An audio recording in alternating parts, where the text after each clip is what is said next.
नमस्कार, आप देख रहे हैं इश्यू टुनाइट। मैं हूं आपके साथ अरुण शर्मा। बीजेपी को महाराष्ट्र और हरियाणा में जो जनाधार मिला है उसने साफ कर दिया है कि मोदी लहर अभी भी बरकरार है।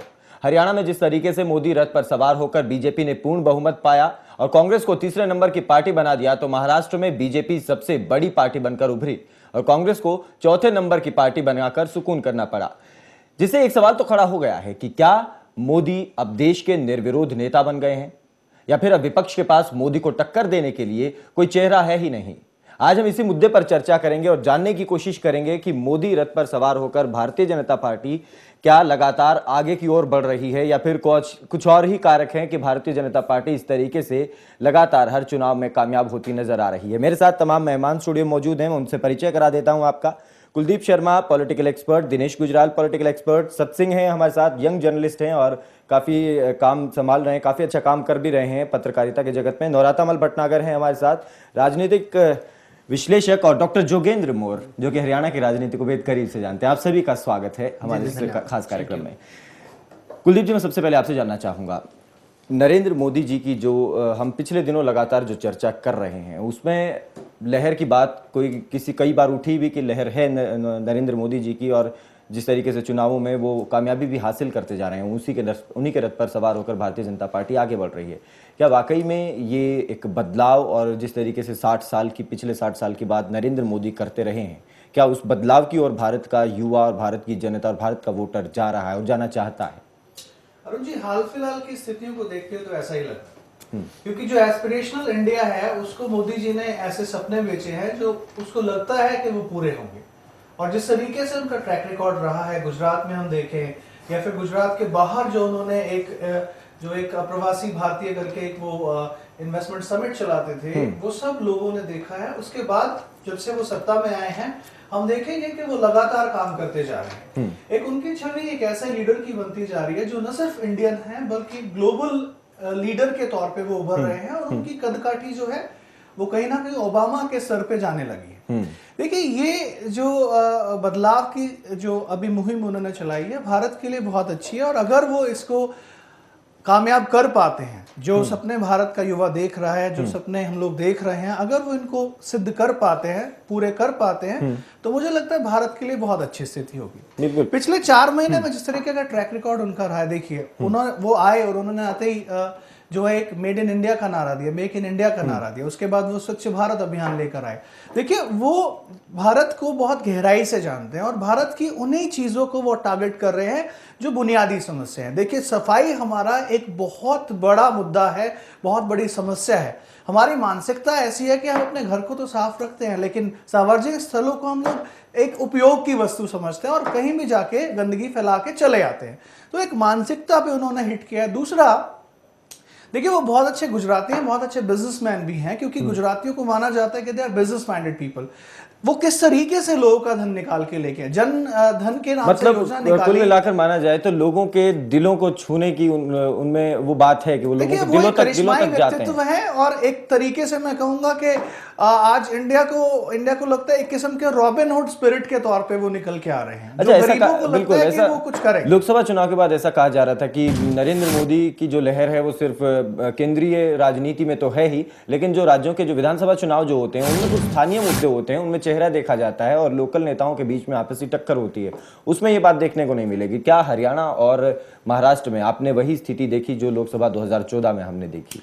अरुण, अगर मैं महाराष्ट्र की बात करूं तो देखिए, पिछले 15 साल से वो लोग सत्ता से दूर थे और सत्ता की जो भूख थी वो वहां के कार्यकर्ता में साफ नजर आ रही थी। और उस भूख का फायदा मोदी जी को ये मिला कि वो सारा का सारा कार्यकर्ता जो है एकजुट हो गए और उन्होंने जी जान से इलेक्शन लड़ा और जितनी भी ताकत वो झोंक सकते थे उस ताकत को उन्होंने झोंका। और मोदी जी का जो मार्गदर्शन था, देखिए, मोदी जी और अमित शाह की जो एक ये जोड़ी है, ये बहुत अच्छे स्ट्रेटेजिस्ट हैं। इन लोगों को प्लानिंग करनी आती है, ये सीधे युवाओं से जाके जुड़ते हैं और युवाओं की जो समस्या है, जो वहां की लोकल समस्या है, युवाओं से जानते हैं। क्योंकि देखिए, समस्या को कौन बताएगा? समस्या को वही इंसान बताएगा कि जो उसका सामना कर रहा है। बिल्कुल। अगर आप किसी उच्च स्तर के इंसान से पूछे जो अच्छा एक जीवन जीता, आप उससे पूछे कि क्या समस्या है, तो वो नहीं बता पाएगा। और इनकी जो सफलता का कारण है वो सिर्फ यही है कि बिल्कुल जमीन से उठ के काम कर, मतलब भाई जमीन से उठ के काम कर रहे हैं और चाय बेचने के काम से अब प्रधानमंत्री वो बन गए, ये इस तरीके तरीके की उनकी बातें जो पृष्ठभूमि कही जा रही रही है, वो, तो कहीं ना कहीं वो लोगों के दिलों संघर्ष का को जीवन के दिलों को छूने में और लोगों से दिल से जुड़ने में का मादा वो रखते हैं, और वो बात उनमें है। चलिए दिनेश जी, मैं आपसे जानना चाहता हूँ, क्या नरेंद्र मोदी की वजह से ही भारतीय जनता पार्टी ये सफलता प्राप्त कर पाई है, या फिर कांग्रेस के खिलाफ ही इतना जबरदस्त माहौल है? क्योंकि देखिए, केंद्र में कांग्रेस की सरकार थी, उसके बाद हरियाणा में और महाराष्ट्र में भी कांग्रेस पार्टी ही सत्ता में रही है। हरियाणा में फुल फ्लैश रही है, तो महाराष्ट्र में भी गठबंधन की रही है उनकी सरकार। क्या लगता है, कांग्रेस के अगेंस्ट लोगों का जो गुस्सा था, या फिर नरेंद्र मोदी के लिए उनकी चाहत? इस पे कई फैक्टर है। नरेंद्र मोदी जी का तो स्थान कोई अभी ले नहीं सकता। आज की जो पोजीशन है, जो उनके एफर्ट्स रहे हैं, जो उनका काम रहा है, उसके अंदर वो बिल्कुल जी जान से, और वो आज एक दिन में नहीं बने। उन्होंने 12-13 साल तो आपके कितने लगाए हैं वहाँ पे गुजरात में एक मुख्यमंत्री के तौर पे। उससे पहले वो संघ से जुड़े रहे हैं, राष्ट्रीय स्वयंसेवक संघ से, और सबसे ज्यादा डिसिप्लिन्ड पार्टी है राष्ट्रीय स्वयंसेवक संघ। इस वक्त पार्टी नहीं है, वो बिजनेस उस पे नहीं है, पर उनका एक सोशल ऑर्गेनाइजेशन है जिसके अपने मुद्दे हैं, और उन्होंने एक बहुत बड़ी टीम खड़ी की है स्वयंसेवकों की, जिसके अंदर प्रचारक तो शादी भी नहीं कराते। प्रचारक उसी को बनाते हैं जो कि अपना घर भी नहीं बनाएगा। जैसे हमारे खट्टर साहब आ रहे हैं, उनके साथ सबसे बड़ा प्लस पॉइंट यही है कि वो उनके पीछे लाग लपट नहीं है कोई। अच्छा, यही बात मोदी जी के विषय में कही जा रही थी जब वो प्रधानमंत्री बनने की ओर लगातार प्रचार कर रहे थे। हाँ जी। और इसीलिए परिवार नहीं है, लोगों को लगता है कि भाई परिवारवाद हरियाणा परिवारवाद से लगा रहा है टोटल। चाहे वो बंसीलाल जी की सरकार थी, चाहे भजनलाल जी की थी, चाहे चौटाला जी देवीलाल जी की थी, या भुड्डा साहब की है, टोटल परिवारवाद ही रहा है। और परिवारवाद में लोगों को कुछ साइकोफेंट्स हैं जो चापलूस टाइप के लोग, मतलब ये पूरा का पूरा माहौल कांग्रेस के एंटी भी रहा, जिसका फायदा भारतीय जनता पार्टी को। कांग्रेस के एंटी नहीं, हरियाणा की हर एक पार्टी के एंटी। हरियाणा में कोई भी एक पार्टी ऐसी नहीं थी जो परिवारवाद से अलग हो। मतलब उसी बात को जो मुद्दा बनाया था भारतीय जनता पार्टी ने। चलिए ठीक है, वो भी बात बिल्कुल सही बात आपकी। सचिन जी, सेकंड मैं जो कहना चाहूंगा, मोदी जी आज उन ऊंचाइयों को हासिल कर चुके हैं कि वहां से उनको अब पंख भी नहीं मारने पड़ते, और वो फ्लाई कर रहे हैं। अच्छा, जैसे ईगल फ्लाई करती है, उसके एक एरोडायनामिक्स है, उसके अंदर अगर एक पक्षी या कोई हवाई जहाज भी ऊपर उठ जाता है तो वो ग्लाइड करता है, पंख नहीं मारता। मतलब अब इतनी ऊंचाई पर वो इतनी ऊंचाई पर जा चुके हैं कि उनको अब कोई वो। चलिए ठीक है, हम तो चाहेंगे कि भारत देश का प्रधानमंत्री ऊंचाइयां छुए और देश भर में नाम करे भारत देश का। अच्छा, फिर वो उनको बिल्कुल। मैं चलिए ठीक है, मैं आता हूं दिनेश जी आपके पास। सत्सिंह जी, मैं आपसे जानना चाहता हूं, इस पूरे चुनाव को क्या एक पत्रकार किस नजर से देखता है, या फिर मैं ये जानना चाहता हूं कि नरेंद्र मोदी के नाम पर ही भारतीय जनता पार्टी ने ये सफलता पाई है, या फिर कांग्रेस के एंटी जो माहौल था? दोनों देखिए, दोनों बातों में कहीं ना कहीं एक दूसरे से संबंध भी है दोनों बातों में, कि कांग्रेस के एंटी तो माहौल था ही, लेकिन ऑप्शन मिला भारतीय जनता पार्टी लोगों को, या फिर नरेंद्र मोदी का इतना जबरदस्त क्रेज लोगों में है कि उन्हें कोई और ऑप्शन दिखाई नहीं। जी अरुण जी, मेरा मानना ये है कि हमारे इलेक्टोरेट में, पब्लिक में एक एंटी एस्टेब्लिशमेंट सेंटिमेंट है। सिर्फ उनका पॉलिटिकल ही नहीं, अगर आप ब्यूरोक्रेसी की बात करेंगे, उनका गुस्सा आज भी ब्यूरोक्रेसी तरफ ऐसा कैसे है। अगर उन्हें मौका मिले अपना डीसी बदलने का, एसपी बदलने का, अपना जो म्युनिसिपल कमिश्नर है उसको बदलने का, तो उसको भी बदलेंगे। ये गुस्सा जो है वो एंटी है, क्योंकि इतना तंग हो चुके हैं करप्शन से डे टू डे लाइफ में कि जहां भी जाते हैं सामने या तो आपको काम, अगर या तो आपका काम नहीं होगा, और होगा तो आपको कुछ ना कुछ फाइल को पहिए लगाने पड़ेंगे। तो एक जो सिवियर अंडर करंट था एंटी एस्टेब्लिशमेंट, चाहे वो एंटी आप गवर्नमेंट कह लीजिए, पहले पूरे देश में ये हुआ। मोदी उन्हें एक ऐसा ऑल्टरनेट दिखा जो कि एक बिल्कुल नॉर्मल परिवार से रेलवे स्टेशन पर चाय बेचने से लेकर के उसने स्टेप वाइज आगे बढ़ा है। पॉलिटिकल लाइफ में आने से पहले उन्होंने अपना पूरा जो जीवन है वो राष्ट्रीय स्वयंसेवक संघ है, आरएसएस में बिताया है, और उसके बाद उन्होंने गुजरात में 10-12 साल करके दिखाया। गुजरात का मॉडल पूरी तरह से एक एग्जाम्पल बना के दिखाया है। जब युवाओं के सामने एक ऐसा मौका था तो उन्होंने उसको चूका नहीं, उन्होंने नरेंद्र मोदी के नाम पे मोहर लगाई। वही हरियाणा में हुआ और वही महाराष्ट्र में हुआ। बिल्कुल। ये Narottam it ji, was a mix bag. हाँ, नरोत्तम जी, क्या हरियाणा विधानसभा चुनाव में भी कैंडिडेट, जैसे लोकसभा चुनाव में हमने बात भी की थी और जिस तरीके से लगा भी था कि वोटर ने सिर्फ नरेंद्र मोदी के नाम पर ही मोहर लगाई थी, कैंडिडेट को किसी ने नहीं देखा बाहर से आया या कहाँ से आया है, सभी कैंडिडेट जीत रहे हैं। क्या ऐसी ही स्थिति अब विधानसभा चुनाव में थी कि विधानसभा चुनाव में भी अपने कैंडिडेट को सिर्फ इस वजह से कि नरेंद्र मोदी की पार्टी से या नरेंद्र मोदी को जिताना है?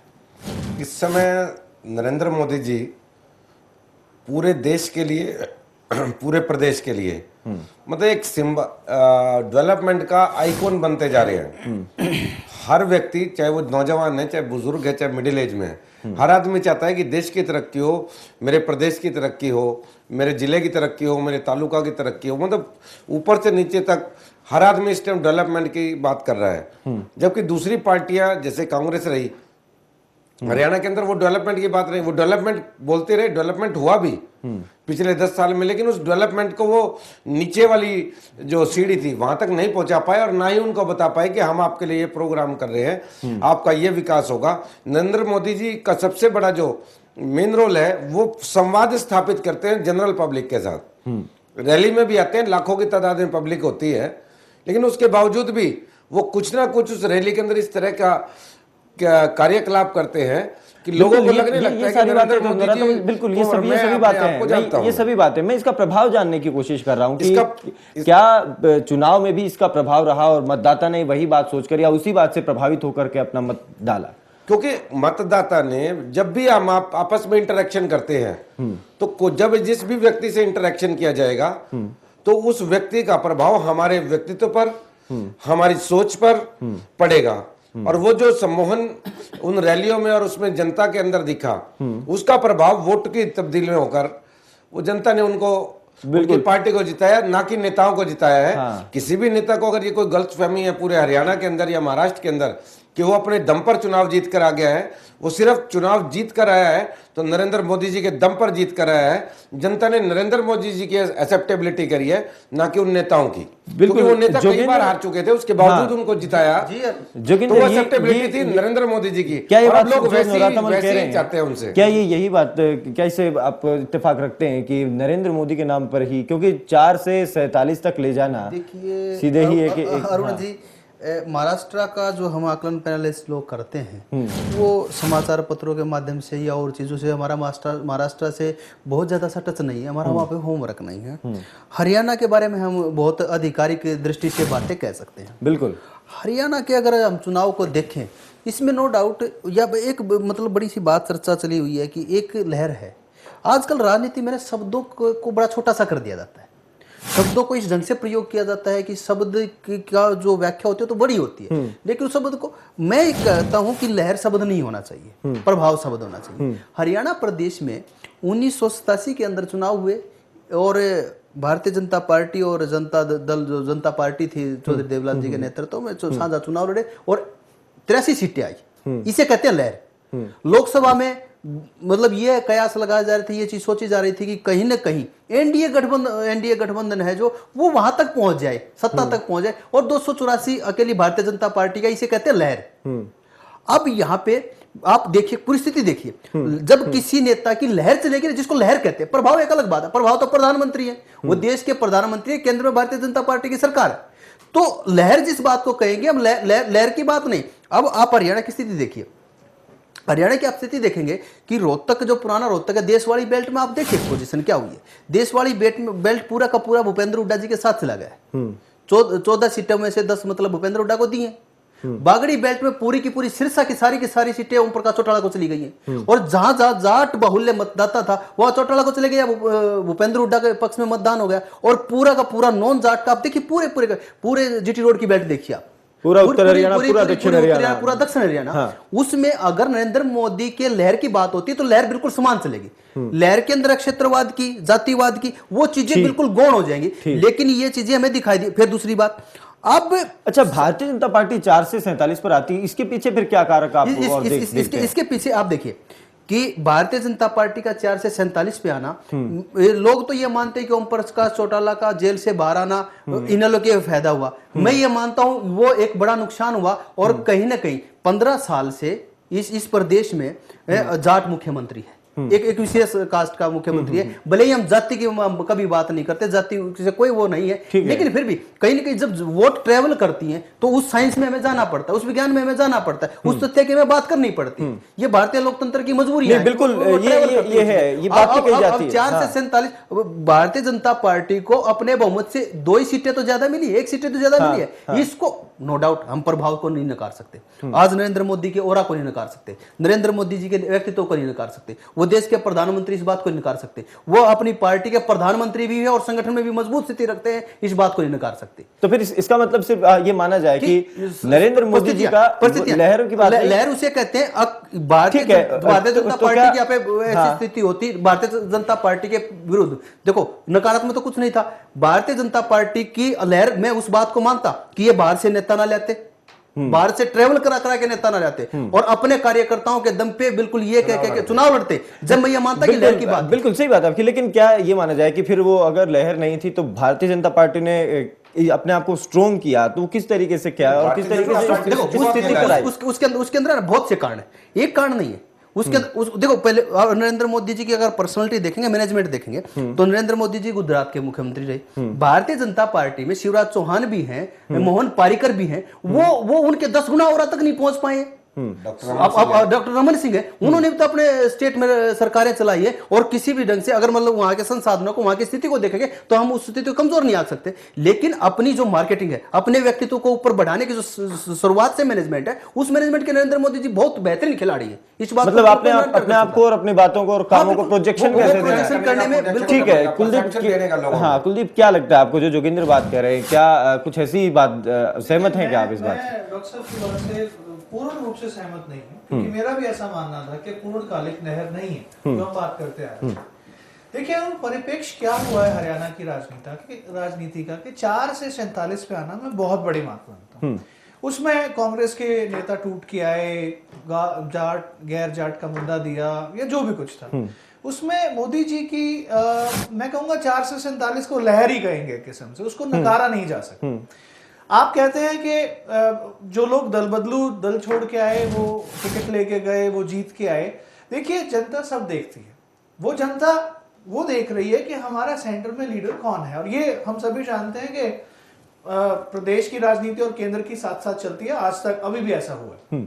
इसमें एक चीज गौर करने लायक क्या है कि जनता ने जिस चीज को मुझे लगता है जो महसूस किया, वो कहीं ना कहीं जो डेवलपमेंट का एक वो नारा दे के चलते हैं, जिस तरह के काम वो करते आ रहे हैं, जिस तरह का देश में जो हालात हैं, वो उन हालातों से लोगों को लगता है कि निकाल के लेके आएंगे। और आज की जो स्थितियां हैं मतलब उन्होंने जिस तरीके से मुझे नहीं लगता कि कोई और लीडर उस स्तर का है या उस स्तर तक अभी पहुंच रहा है। लेकिन कुलदीप जी क्षेत्रवाद गौण होना चाहिए था, क्षेत्रवाद गौण होना चाहिए था। एक बात देखिए, मैं बता रहा हूं, हरियाणा के राजनीतिज्ञों ने इतना ज्यादा जातिवाद का एक कंडीशनिंग लोगों के दिमाग में, बिल्कुल फिर लहर होती तो वो गौण होना चाहिए था। हमारा विषय ये है कि गौण नहीं इंसान होने से पहले कोई जाट समझते हैं, कोई ब्राह्मण समझते हैं, कोई और जात समझते हैं।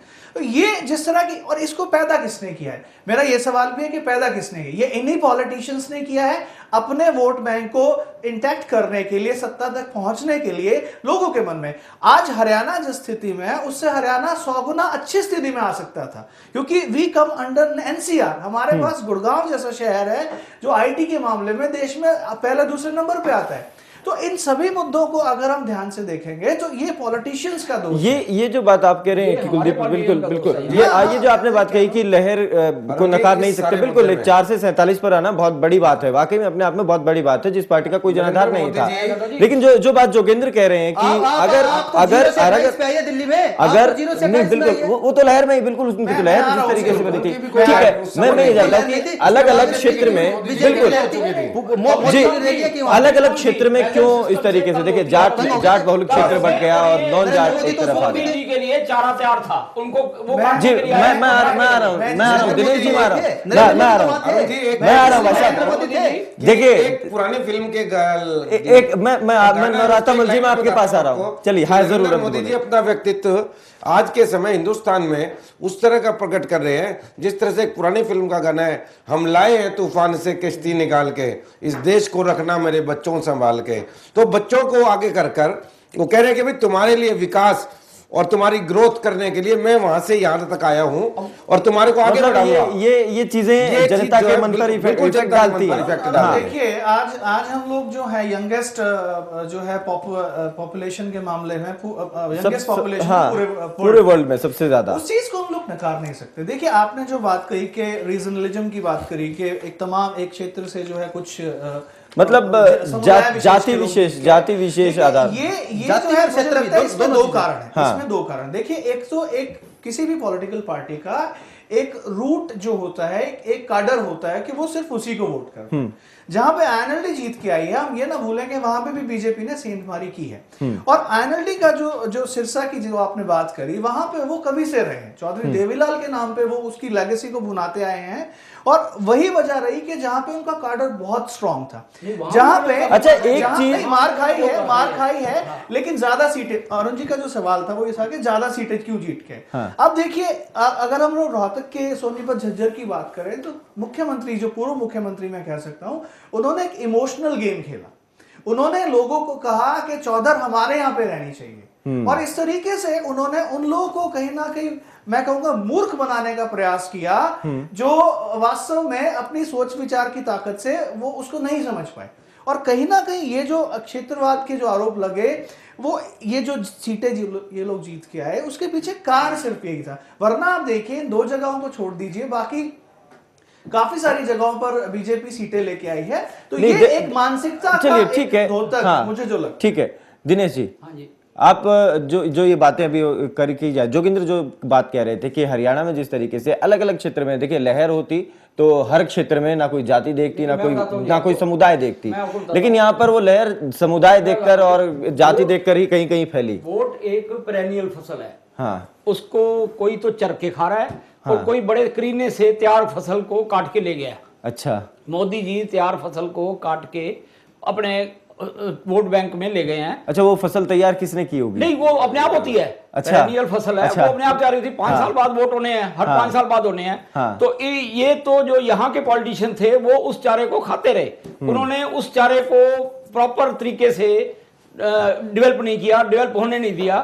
और एक वक्त में वो जो फसल तैयार हो गई तो मोदी जी को बहुत सहूलियत मिली। क्योंकि वो फसल जो है, इनको लगता था कि ये मेरे लिए जहर है, ये तो खा नहीं रहे थे। ये पॉलिटिशियंस ने छोड़ रखी थी वो फसल, इन्होंने वो उसको इतना जातिवाद दे के या कास्टिज्म दे के कि भाई आप जाट हो, नॉन जाट हो, पंजाबी हो, नॉन पंजाबी हो, ये आज से नहीं चल रहा। ये पिछले जब से इलेक्शन चले हैं हरियाणा में तब से चल रहा है। मतलब हर बार कोई नया फैक्टर आ जाएगा। वो लोकल पंजाबी की बात हो जाएगी, जाट नॉन जाट की बात हो जाएगी, बढ़िया पंजाबी की बात हो जाएगी, पंडितों के खिलाफ भी हो जाएंगे कि भाई इस तरीके से शेड्यूल कास्टों के खिलाफ हो जाएंगे कि भाई ये आज मायावती के बहुत वोट हो गए बैकवर्ड क्लासेस के, और उसके भी खिलाफ हो जाएंगे लोग। पर यहाँ पर आज जो पोजीशन थी कि जो चीज इन्होंने छोड़ी हुई थी, हुड्डा साहब ने और चौटाला साहब ने, वो इनको बिल्कुल कंप्लीट क्लीन मिली है और वो उसको ले गए हैं।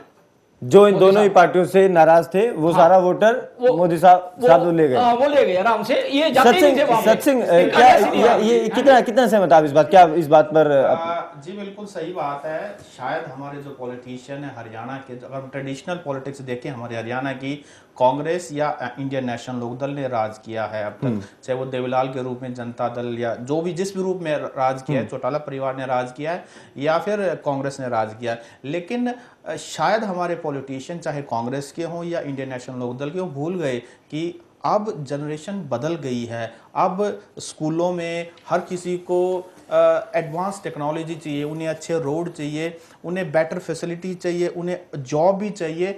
वो शायद एक वो करना चाहते थे कि वो जो आज से 50 साल या 20 साल 25 साल पहले जो देवीलाल जी ने राज किया था, हम भी उसी तरीके से राज कर लेंगे। या फिर इंदिरा गांधी ने जिस तरह से राज किया था, कांग्रेस में शायद भूपेंद्र सिंह हुड्डा भी जाट का नारा देकर के राज करना चाहते थे। हमारा युवा जो है सबसे ज्यादा जो बड़ा वोट शेयर है, वो चाहता है कि जॉब हमें मिले, अच्छी गवर्नेंस मिले, हमें एक ऐसा माहौल मिले जिसमें हमारे लिए आगे कोई सुनहरा फ्यूचर हो। नरेंद्र मोदी जी ने, मैं इनकी बात से, सर की बात से बिल्कुल सहमत हूँ, नरेंद्र मोदी को सिर्फ और सिर्फ एक अच्छी मैनेजमेंट और प्लानिंग की जरूरत, उन्होंने एक गेम खेला, अपना कार्ड खेला और वो कामयाब होगा। और उन्होंने पहले एग्जाम्पल भी प्रूव करके दिखाया गुजरात में, शायद वही क्लिक किया, हमारे हरियाणा में भी काम किया और महाराष्ट्र में भी काम अरुण, किया। एक सवाल मैं सत्सिंह साहब से पूछना चाहता हूँ कि ये काम तो राहुल गांधी ने भी किया, रैलियां तो उन्होंने भी करी। राहुल गांधी क्या अंतर क्या यहाँ है? रैलीज की देखिए, बात वो भी नहीं है, वो 44 साल, यहाँ एग्जाम्पल की बात वो है। 44 साल के थे, ये काम तो उन्होंने भी किया, लेकिन डिफरेंस क्या रहा? ये भी चीज देखिए डिफरेंस कहीं ना कहीं एंटी इनकम्बेंसी तो जो केंद्र में रहा उस तरीके की बात है।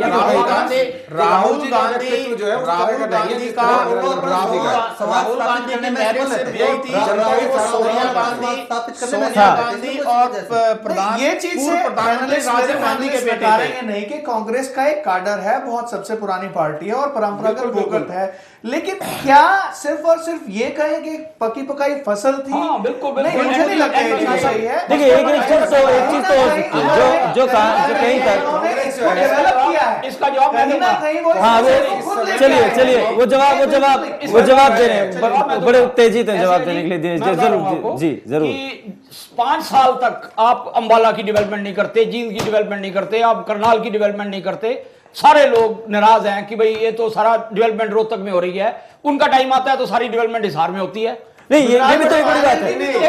देखिए चुनाव हार जाते हैं। अच्छा एक दिनेश जी, विनोद शर्मा जी ने हाँ देखिए एक बड़ी दिलचस्प, बिल्कुल दिनेश जी, गुजराल साहब, एक बड़ी दिलचस्प बात ये है गुजराल साहब कि आप भी करिए और मेरे ख्याल से ये चुनाव भी पूरा रोहतक बनाम शेष हरियाणा हो गया था, ऐसा रोहतक को ही टारगेट बनाया जा रहा था सभी राजनीतिक दलों के द्वारा।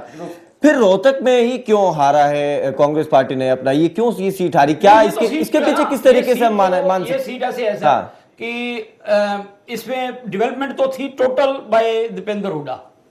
हर रोहतक के अंदर जितनी डेवलपमेंट है it the credit goes to our MP. लेकिन आरोप मुख्यमंत्री पर लगते आए थे, आरोप मुख्यमंत्री पर कि मुख्यमंत्री ने किया, उनको प्रॉक्सी में बेनिफिट मिल रहा था इस बात का, और लोगों ने माना नहीं कि भाई आपने कुछ किया है। हाँ लोगों ने नहीं माना। मतलब दीपेंद्र हुड्डा कर रहे थे, बस थोड़ा फायदा मुख्यमंत्री का उन्हें मिल रहा था। रोहतक में नहीं माना, रोहतक में नहीं माना। अच्छा नहीं, एमपी की सीट में कहीं ना कहीं जातीय ठीक है हाँ, ये बात जोगेंद्र, मैं जानना चाह रहा हूँ क्या कारण रहे होंगे। हाँ मेरे पैनलिस्ट सभी कह रहे हैं, वो ऐसी बातें हैं कि मतलब जब किसी आदमी का व्यक्तित्व का बड़ा व्यक्ति हो जाता है, देवलाल जी की आंधी चली, देवलाल जी की लहर चली, यहाँ पे सभी जाते युग नेता थे। हाँ? देवीलाल जी युग नेता थे वो। जो मैं भी लहर की बात कर रहा हूँ, मैं ये युग की बात कर रहा हूँ, लहर की बात नहीं जब किसी व्यक्तित्व का बड़ा व्यक्तित्व हो जाता है। इस देश की राजनीति का हम बात करेंगे ना, तो मैं बहुत पहले से जाता हूँ। यहाँ पर क्या हुआ कि यूनियनिस्ट पार्टी ने चुनाव लड़ा और मुस्लिम लीग ने चुनाव लड़ा। छोटू राम जी की यूनियनिस्ट पार्टी थी, मुस्लिम लीग हारती है। इस पूरे मेवात में पूरे मुस्लिम एरिया मुस्लिम लीग हारती है, छोटू राम जीतते हैं। इसे कहते हैं बड़ा व्यक्तित्व, इसे कहते हैं लहर, जाति से जहाँ पे सारी जाति सारे धर्म से ऊपर उठकर पूरे जाए। और लोकसभा पे अगर आप चले जाएंगे ना, लोकसभा पे भी चले जाएंगे तो बंगाल में सेंध लगाने में नाकामयाब रहे नरेंद्र मोदी जी का व्यक्तित्व, जयललिता के गढ़ में सेंध लगाने में नाकामयाब रहे नरेंद्र जी का व्यक्तित्व, चंद्रबाबू नायडू के गढ़ में सेंध लगाने में कहा। जब आप उसको बड़ा हो रहा की बात करते, नो डाउट इसमें कोई शक की गुंजाइश नहीं है कि कांग्रेस के बाद भारतीय जनता पार्टी एक बेटर ऑप्शन था।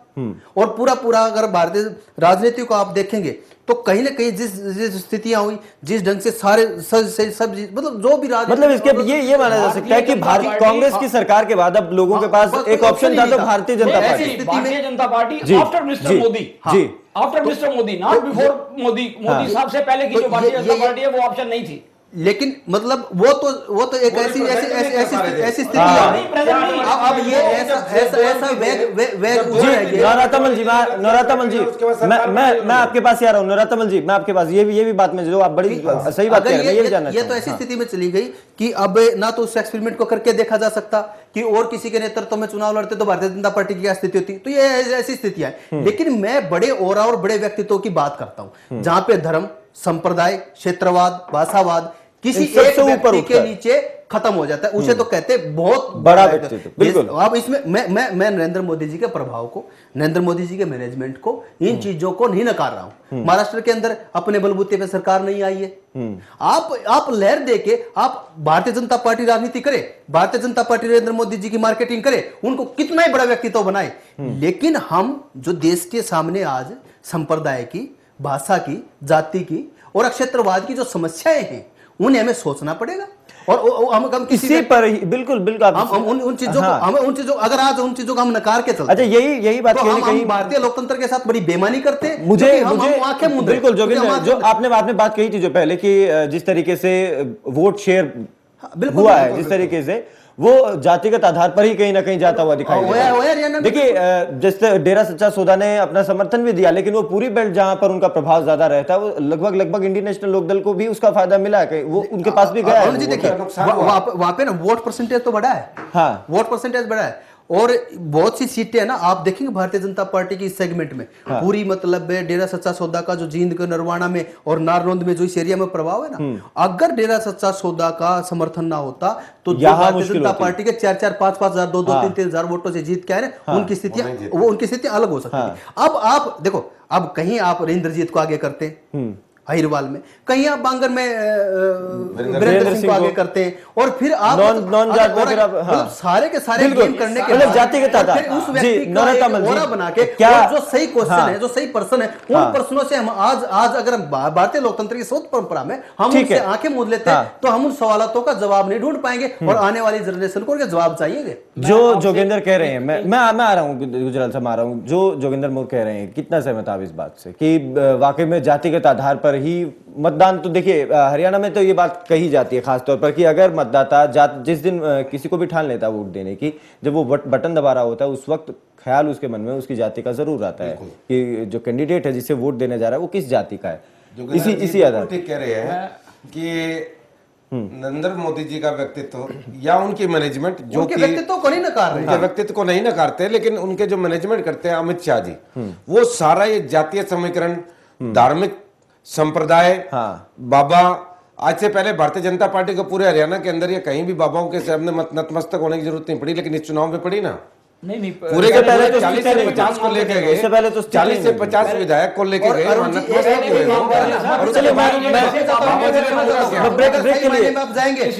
सही मायने में जाएंगे। आरएसएस की और जो हिंदुवादी विचारधारा बाबा से मेल नहीं खाती है। बिल्कुल, ये बात आपकी सही है। चलिए इसी पर चर्चा करते हैं। छोटा सा ब्रेक यहाँ ले रहे हैं, जल्द लौटेंगे ब्रेक के बाद, और लौटेंगे तो बात करेंगे यही कि जातिगत आधार पर ही क्या मतदान होता है, और क्या जो राजनीतिक दल हैं वो जातिगत आधार पर लोगों को बांटने की और उसमें वोट शेयर बनाने की कोशिश करती हैं। छोटा सा ब्रेक, जल्द लौट रहे हैं।